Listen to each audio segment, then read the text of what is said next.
qondaalli abaa'oo shanii fi qondaalli faannoo meeshaa ijji kabinji ijaa wal ilaalee walitti gurguru. Nyaata gaafata. Uummata tokko nyaata gaafatee harmeen tokko nyaata hin jirutti godina Horroo Guduruu gaasii kombolchatti jechuudha. Harmeen nyaata hin jiru ennaan harma waraana. Inni harkaan muree harma muree inni morma muraa jira. Mormi haadholii, mormi abboolii, mormi lammii Oromoo tokko afaan jiru. Kan nama biraa nu keessatti dagaagsu, nama biraa bilisa baasudha malee saba Oromoo bilisa baasuu. Warrumti faannoo jennu kun zariidhaan kan Oromiyaa keessa jiran nu keessatti hooggansa kan qaban fa'aa jiru. Dhaabbilee barnootaa fakkeenyaaf baadiyaalee Oromiyaa lafti abaa'oo shanii kun qabattee jirtu keessatti an akka dhaabbata fayyaa uummati yaalamu jechuudha. Walumaa gala sababni isaa qorsi yoo galalee ittiin maddoo isaa yaallatuuf hin guurrata jechuudha. Hawaasni yaaliin argatu manni barnootaa illee coofa. Kutaaf lagaa wal qoonnee Oromoon akka itti cabnee jedhee nu barsiisa yeroo sana. Yeroo itti jirru amma haalli itti jiru isa godinaa mini isa godinaa osoo hin taane kan argite aanaa faanaatti sadarkaatti hin qooditti. Kan diigamaa yeroo eenyudha ilma Oromooti. Kan achitti wareegamu eenyudha ilma Oromooti. Rakkoo akkasii jira malee galeeraaf inni dhugaa beekuuf galeera. Mootummaa Oromoo akka ta'e sabni Oromoo akka bilisoon rakkoon tokko iyyuu dachee Oromiyaa keessa eenyu dhaaba abaa'oo jedhee dachee Oromiyaa keessa socho'u bichaan akka rakkoo gaggeessaa jiru uummanni Oromoo illee beeka. Innumti hidhatee isaajiin socho'u iyyuu bareera.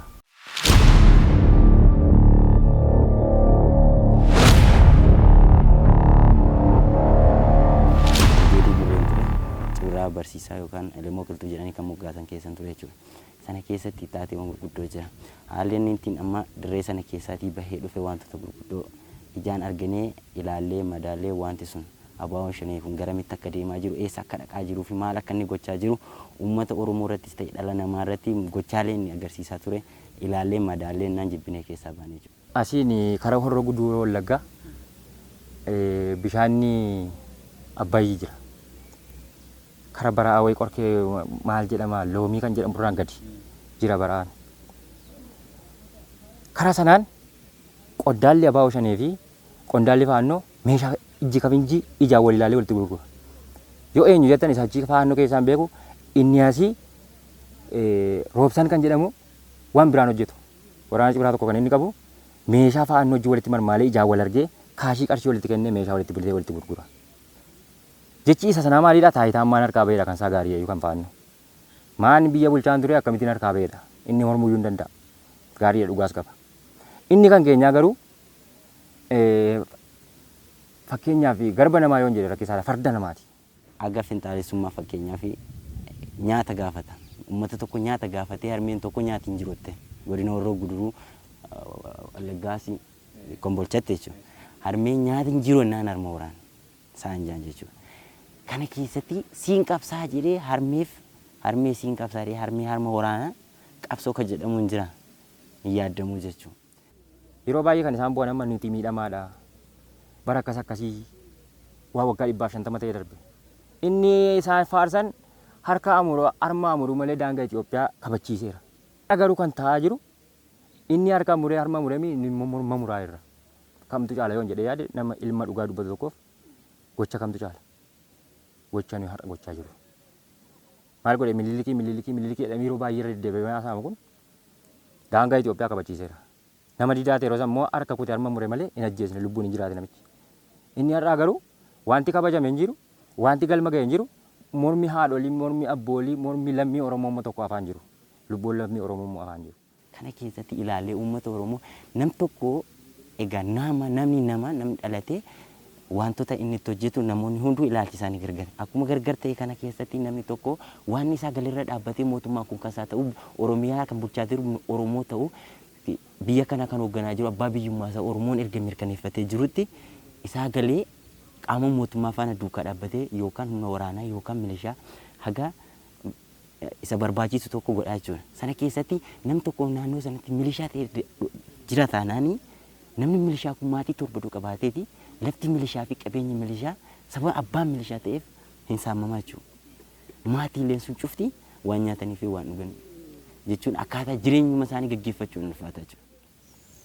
Kan nama biraa nu keessatti dagaagsu nama biraa bilisa baasuudha malee saba Oromoo bilisa baasuu miti.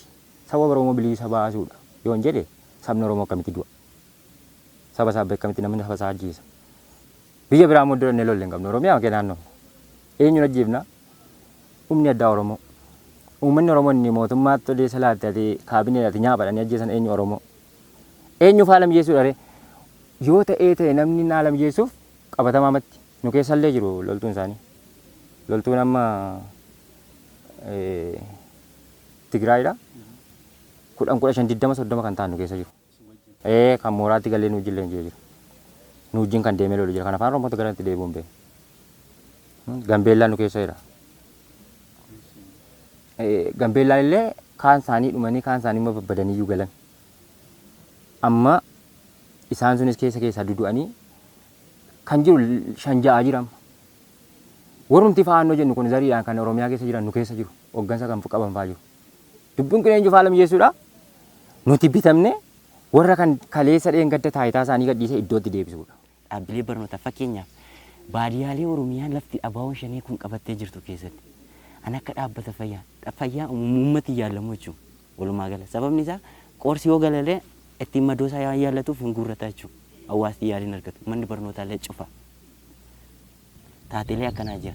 Taatee walumaa galatti abaawoo shanii kun jechuun akka ittiin jiraatuu fi maaliin akka jiraatu na ajaa'ibaa jechuun waan manni qabatee deemu tokko hin jiru jechuudha. Karoora manni qabatee jiru kaayyoonni qabatee bahe wanti ifa ta'ee gaditti dhaabbatee kanaan deema jedhu tokko dhaabuutti jira jechuudha. Maal jennaani asiin uummata Oromoo sana saamaa ajjeesaa gudeedaa asiin warra achi keessatti miseensa kooti jedhee saamsisee ajjeesee gudeessisuu sana adda qoodee wal ficcisiisa. Kana taateewwan gurguddoo akkanaa dalagaa sirumaa waan akeekaa fi kaayyoo tokko yookaan galman gaa jedhee kan qabatee deemu tokko kan hin qabne shororkeessaa yookaan finxaaleessa hamaa kama sabaaf sallammii irratti xiyyeeffatee hojjetu. Itoophiyaa afaan qawween ijaaramte diignee Oromiyaa walabaa inni ijaara jechi jedhamu sun eenyuun diigaa irraa akka nama taa'ee yaadatanii Oromiyaa amti kun iyyuu Itoophiyaa jechi jedhamu iyyuu Oromiyaa maa? Handhuurri Itoophiyaa maali jedhama? Oromiyaadha. Asiin kan marseeru Dabuubii, Gambeellaan hundi isaanii naannoo keenyatti marsaniiru. Garaa gidduu kan jiru eenyudha? Oromiyaadha. Kana diigu dura eessaa diigu Oromiyaan diigame jechuun Itoophiyaa diigame jechuun Oromiyaa diigame. Kanasittis naa amanee sammuun koo. Kanaaf gochi irra turre sun gocha dogoggoraa, gocha hamaa, gocha badii, gocha ormaaf karaa saaqanii lammi ofiitti karaa cufanitti na hubate sammuun koo. Murni kun murna ani Oromiyaa diiguuf yookaan Oromiyaa facaasuuf bittinsuuf ergama wayii bakkee addaa wayiitii fudhatee hojjechaa jiru malee kan Oromoof Oromiyaa kana bakka bu'a jedhee deemu natti hin fakkaatu. Sababni isaa Oromoof Oromiyaaf erga bu'ee Oromoo maaf akkas godhu? Kutaaf lagaan sirnoota jaarraa tokko walakkaan dura ture waggaa 150 dura ture barsiisa. Kan inni dalagu garuu sana. Kutaaf lagaa wal qoonnee Oromoon akka itti cabnee jedhee nu barsiisa yeroo sana. Yeroo itti jirru amma haalli itti jirru isa godinaa mini isa godinaa osoo hin taane kan argite aanaa faanaatti sadarkaatti ol qoodu jira. Hoggansi tokko aanaa tokko taanaan ijoolleen hoggansa aanaa san jala jirtuun kabajamti. Inni aanaa biraa taanaan hin dhibbamu. Sadarkaa kanatti jira jechuudha. Sababa Oromoof Oromiyaa bakka bu'ee bilisa osoo hin taane Oromoof Oromiyaa kana caccabsee bittinsee gabbummaan taane kan biraatiin biyya biraarraatiin waan ergama fudhatee irratti fe'uuf jiru wayii akkasitti yaada jechuudha. Garuu dhugaarraa fagaachaa deeme. Maaliif deemu? Qarshiin argamnaan lubbuun namaa aayyaan qabu. Biyya bilisoomsuu jecha jedhu immoo fakkeenyaaf Itoophiyaa ijaaramte diignee Oromiyaa walabaanii ijaarraa kan diigamaa jiru eenyudha? Ilma Oromooti. Kan achitti wareegamu eenyudha? Ilma Oromooti. Kan achitti ati nyaapha diina dhamee qabamu utuun afaan Oromootuun Oromummaa isaa ibsatu ajjeesu. Eenyu diigamaara? Oromoo diigamaara, biyya Oromiyaa diigamaara. Kan naa galeenaaf. Kun dhugaa tokkotu ta'ee jiru dhugaa lammataa kan hin qabadhe akka kootti ofitti murteessee lafa sanaa ba'e kan inni lafa sanaan adeemsise anaanii mootummaan amma waan dhoksaa tokko hin qabne mootummaan Itoophiyaa kun naannolee 12 kan keessa jiru Oromiyaa dabalatee jechuudha. Hammi kun wal ta'ee makalaakayaa humna addaa federaalaa poolisii milishaa jedhamee tokkoon gamtaadhaan lola.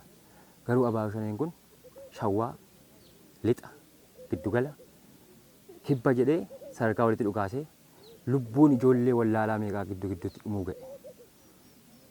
Kanaa tokko. Ejjennoon koo lammataa xiinxalli koo inni na jibbisiisee wanti kun akka inni kan qabne bare bakka araara jedhameera dubbatameera. Eenyu dubbatee abboota gadaa abboota keenyaa namni dursanidha. Maal jedhan araaraan xumurama malee rasaasaan wanti tokko wanti hiika qabu hin jiru nuun jedhan. Jedhame miti miidiyaatti haasa'ame abboonni gadaas galaa abbaa keessi yaadee haadha keessi yaadee bakka jecha garaagaraa jecha nama mararsiisu baay'ee jedhamaa ture. Kun gaafatti galamee haasa'amu dantaa dhuunfaa haa ta'u malee sagaleen jaarsa kanaa waan dhaga'ame hin qabu. Karaa nagaa nuun jedhame malee immoo si ajjeeseen si fixa wanti nuun jedhame hin jiru. Yoo isaaniif ta'uu diide karaa nagaan naaf naa ta'eera akka kootti karaa nagaa hirmaadhee dhufuun koo. Dabalee immoo ejjennooma isaanii irratti hundaa'anii jaarsummaa kana dadhabantu naa galuu dide jechuun gaaffii gaafatame Oromoon gaaffii gaafate har'a miti bara duraa bara dargii irraa kaasee deebi'aa jira. Gaaffii balafummaa gaafachaa ture Oromoon deebi'ee. As bara kanatti gaaffii Oromoon gaafatu iyyuu naa galuu dide. Nama dandeettii qabu yookaan beekaa xiqqoo waa godhee dhiibbaa uumuu danda'u jiraachisuuf feetu namni warri kun jechuudha. Abbaa Shanan akkas jedhanii nama siif hojjetee bu'aa buusu gaafa sirraa deemu dhiibbaa sirratti uumaa jira. Ilaalcha akkanaa qabu jechuun achi jirtaa achi waan hojjettuuf har'a dhiibbaa bu'aa buustee fi gaafa achi as deebitee gara qaama faallaa isaanii gortu dhiibbaa irratti uumtaa jechuudha. Diiguu dandeessaa jechuudha. Sanaafi waan akkanaan jaalatan koottuudha ajaja tokko diktaatee bas jechuun abbaa humnummaa akka ani jedhetti ta'a akka ani godhi jedhetu gochuu qabda. Meeshaa fuutee miseensarraa akkas baatee sitti dhukaan duuta. Ijoollee baay'eedhaan kan eeggasii namni lama bo'ii itoo ba'aa jiranii lafatti kutanii tokko biraa ajjeesanii tokko naaffisanii qaban. Eeggasii isas badduu baasanii nuun jedhan odeessa. Mucaan tokko san maddana jira tuutuma sadaffaa na waliin jira. Nama lamaanitu ba'anii lafatti kutanii tokko biraa ajjeesanii nafseedhaan galee. Rakkoo akkasii jira malee galeeraaf inni dhugaa beekuuf galeera. Mootummaa Oromoo akka ta'e sabni Oromoo akka bilisoome rakkoon tokko iyyuu dachee Oromiyaa keessa eenyu dhaaba abaa'oo jedhee dachee Oromiyaa keessa socho'u bichaan akka rakkoo geggeessaa jiru uummanni Oromoo illee beeka innumti hidhatee isaajiin socho'u iyyuu bareera. Kana argaa jiraachuu keerra duutee dhabamuu yeroo itti filattu jiraachuu namooti baay'een kana arguurralee jedhanii namoota itti of ajjeesantu hin jiru jechuudha.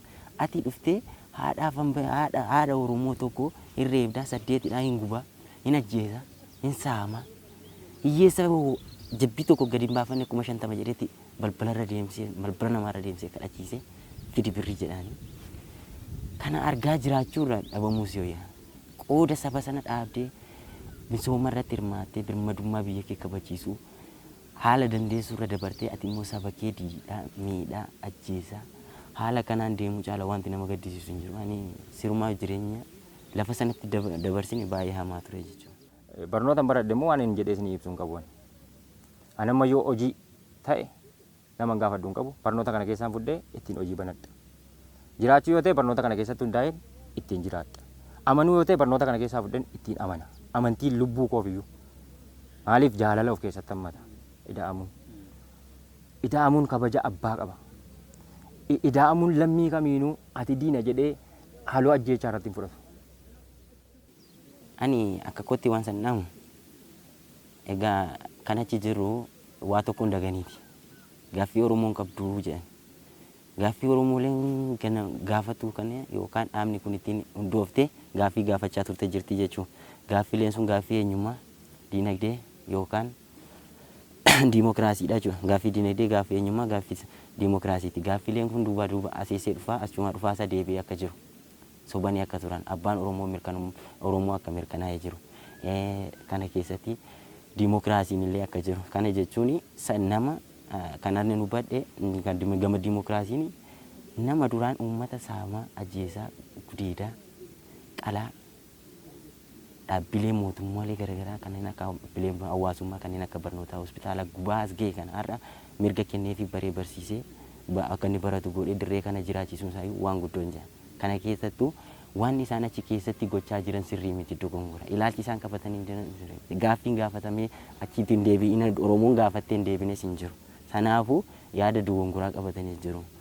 Kadhaamsaan hin dhaabu yaada dogongoraa ilaalcha kufaa saba ceesisuu osoo hin taane saba diiguu saba gargar qoodu bittinneessuuf yaada finxaaleessummaa keessaa bahaa mirga walabaa keessanitti mirga walabaatiin akka jiraatan diimokiraasiin akka jiraatan gara kana koottaa an jedhaan. Dhugaan leenjii kana keessatti baradhe nuuni dura yeroo chiisurree mootummaan gaafa si harka kennate hanqalaa hin ajjeesaa hin hidhaa as buutee dhabamsiisa garuu sana miti. Jaalala tokkummaa ida'amnee hin ceena isa jedhu sana asitti argine jechuun maal jennaani namoota badiilee gurguddoo akka malee hojjechaa ture tarra dirree kanatti walaba ta'ee baratee mirgi isaa guutuu eeggamee fi jiraachaa jira jechuudha. Kana jechuudha. Kana keessatti immoo nuti duraanii ilaalcha addaa yookaan bineensummaa qabna ture jechuudha. Har'a garuu ilaalcha namummaa yookaan saayikooloojikaalii akka nama taanee nama jennee of ibsinutti sadarkaa dandeenyu irra geenyee jirra jechuudha. Kana nu hubadhe.